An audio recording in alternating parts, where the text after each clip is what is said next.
Welcome everyone. Welcome everyone. Welcome everyone to another Ref Brandon and the Todd Family YouTube video. Wherever you are, whatever you may be doing, thank you so much for making Ref Brandon and the Todd Family a part of your day. We always greatly appreciate it. I wanted to open up by saying that I know that I'm a day late doing my weekly top 10 countdown. It's always on a Wednesday, but if you watched our Tuesday video where we talked about the new ice cream shop in Pigeon Forge, then you'll know why I did not do it yesterday, and that was because we were originally going to come home early yesterday morning, but then we decided to stick around a little bit longer, and we didn't come home until yesterday afternoon. And by the time we got home and got everything unpacked and got settled, the twins had done got sleepy, and I said, I'll do the top 10 video tomorrow. So hopefully nobody is mad at me for being a day late and not doing a video yesterday, but we are still going to do our weekly top 10 countdown. It's just going to be on Thursday this time instead of on Wednesday. And before I get into it, I wanted to thank whoever made this suggestion. It may have been a friend of mine from work named Chris, who has subscribed to the channel back in the very beginning, and he's a big wrestling fan. So it may have been him, but if it was not him, whoever it was, thank you so much for mentioning me doing this top 10 countdown, because this week's top 10 countdown is going to be wrestling related, and it's going to be top 10 all-time best big men.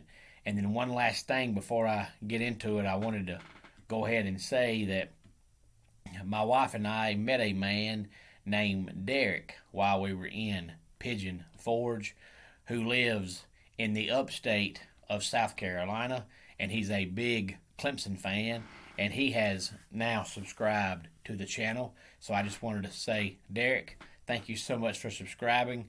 Thanks for coming along, and hopefully come football season, it'll be very entertaining for you. But now, without further ado, we'll go ahead and get into our weekly top 10 countdown.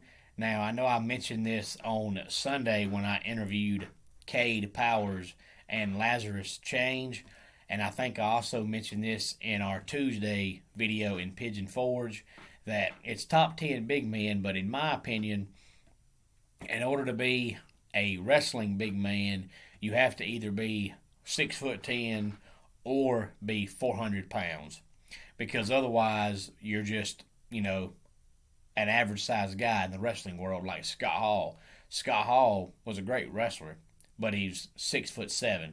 Well, that's really not that big to be a wrestler. To me, you have to either be 6'10" or 400 pounds in order to be a wrestling big man.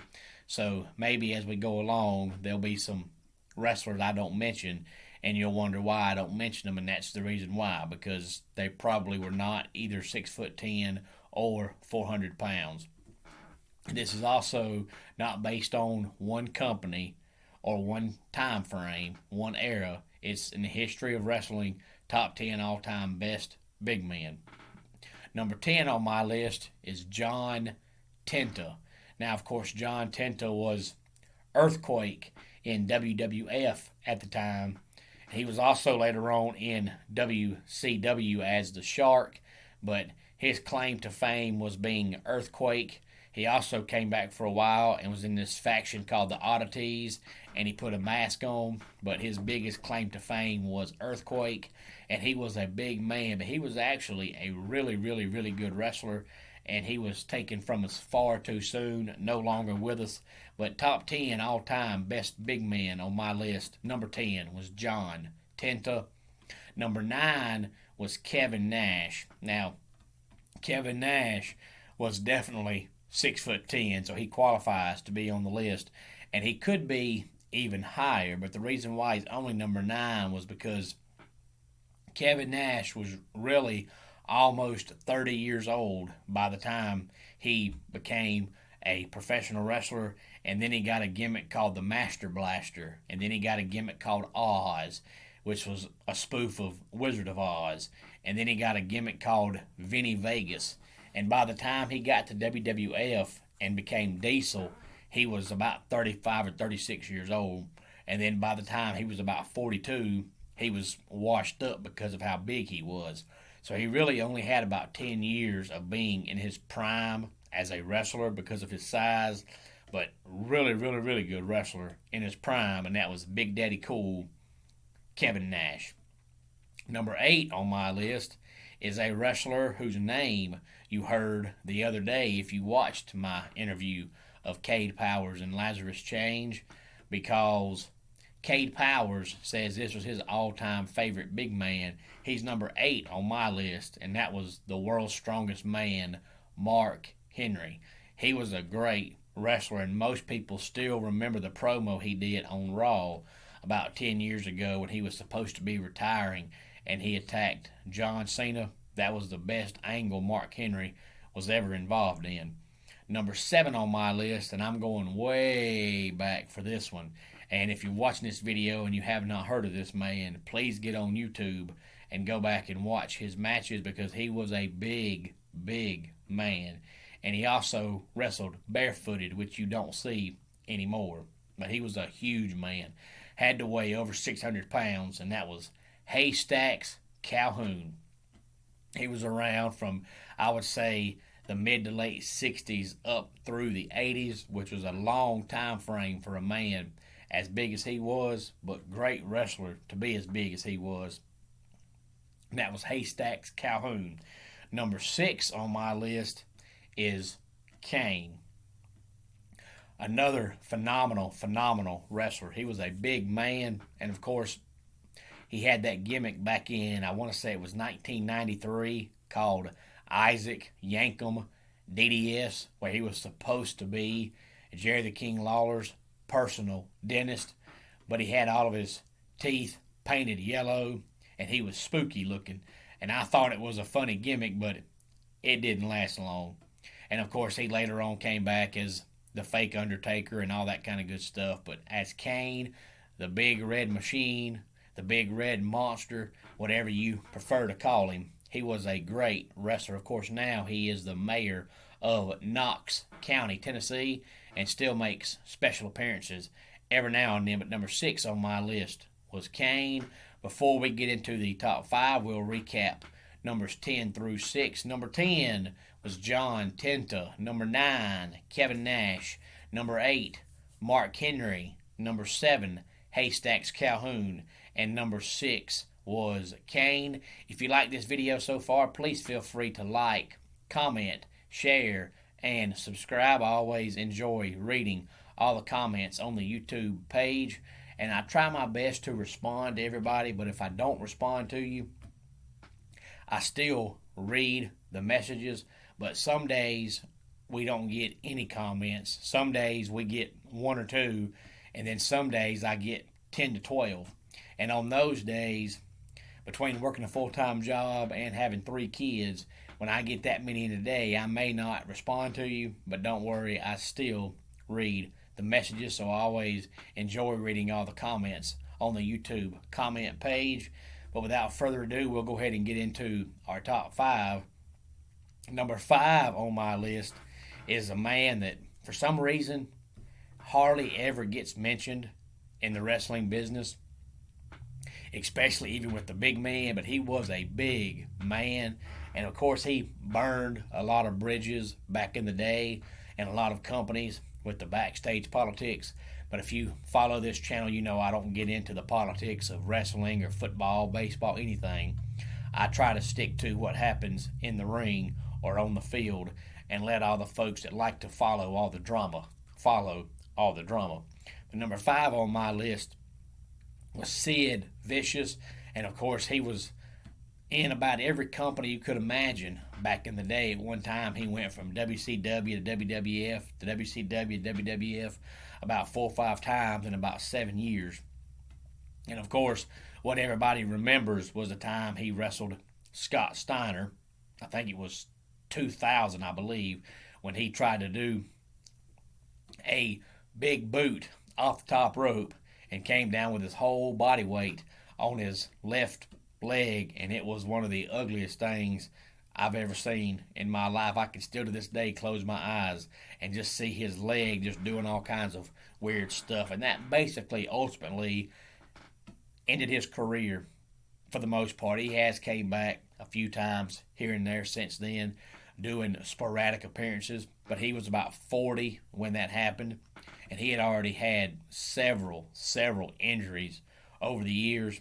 And when you're 40 years old and you're almost 7 foot tall and you're over 300 pounds and your whole body weight comes down on your left leg and your knee and leg and everything else breaks like his did, yeah, it ultimately for the most part just ends your career. But he was a great wrestler, whether he was Sid Justice or Sid Vicious or Psycho Sid. He was a good wrestler. Number 4 on my list was Big Van Vader. And the reason why I put Big Van Vader on my list, and like I mentioned before, Big Van Vader was well over 400 pounds. He was a big man, especially in his prime. And he could do all sorts of moonsaults and backflips that you just didn't see anybody else his size do. And I was always enamored with it. Now, of course, he had a long career in WCW, but he spent the majority of his career and most of his claim to fame came overseas in Japan. So number 4 on my list was Big Van Vader. Number 3 is also another wrestler that you heard his name the other day if you watched my interview with Cade Powers and Lazarus Change, because Lazarus said this is his all-time favorite big man, and that is The Big Show. Of course, now he's going by his real name of Paul White, and he debuted many moons ago in WCW, and he was the Giant. He was supposed to be the son of Andre the Giant, and you'd be surprised at how many people actually believed he was the son of Andre the Giant. But of course, he was in WWE for a long time and changed his gimmick a lot over the years. But he was a good wrestler for a long time, especially to be as big as he was. Number 2 on my list is a guy that would probably most certainly be number 1 if we were just talking about all-time best WWE big men. But since we're just talking about overall wrestling, not one certain company, he's number 2, and that's the man that recently retired, and that is The Undertaker. Of course, he started out in around 1987 as Mean Mark Callis, and that was around 87 or 88, I believe it was. But of course, he came to WWE in the early 90s as The Undertaker and used that gimmick for the rest of his career. He at one time changed over to, the biker gimmick, but he was still The Undertaker. But he was a great wrestler for many years. And you could always tell he was a great wrestler because he had very few title reigns. And most wrestlers, when people consider them to be a great wrestler, it's because they had, 12 title reigns or 14 title reigns or 8 title reigns, whatever the number is. And Undertaker got nowhere close to any of those. But nobody will ever say, he wasn't very good because he never won the belt. With his gimmick, he didn't have to have a lot of championships, but he was a great wrestler. And number 1 on my list, in my opinion, it's inarguable as far as big men, one of the best wrestlers of all time, big or not, and that was Andre the Giant. Now, he wrestled back in a time where it's not like today where most of the big-time wrestlers stick to, one company. He wrestled back in a time where you could sign with one company and still wrestle all over the world, and that's why he's number 1 on the list, is because it's not just one certain brand or one certain company. It's in the history of wrestling, and I don't think there'll ever be a big man that's anywhere as close to Andre the Giant. So number 1 on my list of top 10 all-time wrestling big men is Andre the Giant. If you have any thoughts on any of these wrestlers, or maybe you think I left somebody off, please feel free to let me know in the comments section. And a couple of guys that barely missed the list But like always, when you have a top 10, somebody has to get left off. One of them was the guy that wrestled around the same time as the guy that came in at number 7 on my list, which was Haystacks Calhoun. Another guy who had a similar name, and for a time, some people thought they were the same person, but they were not. And that was Giant Haystacks. Now, Giant Haystacks was even bigger than Haystacks Calhoun, but he was not as good of a wrestler as Haystacks Calhoun, but he still moved pretty good to be a big man. And another guy that barely missed the list, that would have been on the list had he been around longer, and that was Yokozuna. Now, of course, we all know that Yokozuna was 34 years old when he died, so he died so young that it really, in my opinion, he wasn't around long enough to be one of the top 10 all-time best big men. But had he lived long enough and had better health and been able to be around longer and do more, he definitely would have been on the list, because as big as he was, he moved great to be as big as he was in the short time frame he was in WWF. He did some incredible things, even won a few championships along the way. But of course, his health and his weight got the best of him. I hope you enjoyed my top 10 countdown. If you're a wrestling fan or know someone who is, please feel free to tell them to watch this video. And if they have a favorite big man, please feel free to let me know. Coming up tomorrow, we'll do our weekly NASCAR review. Now, of course, it's going to be a little bit longer this time because they had 2 races over the weekend, both from the same racetrack, one on Saturday and one on Sunday. So we'll review both of those tomorrow. So if you're a NASCAR fan or know someone who is, please feel free to tell them to get ready for tomorrow's video. Let's go ahead and get our dad joke of the day.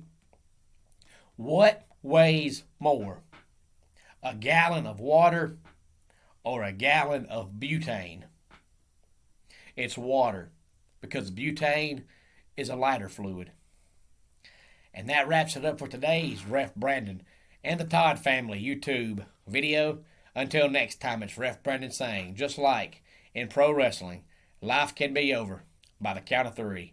Tell your friends and family how much you love them. Bye.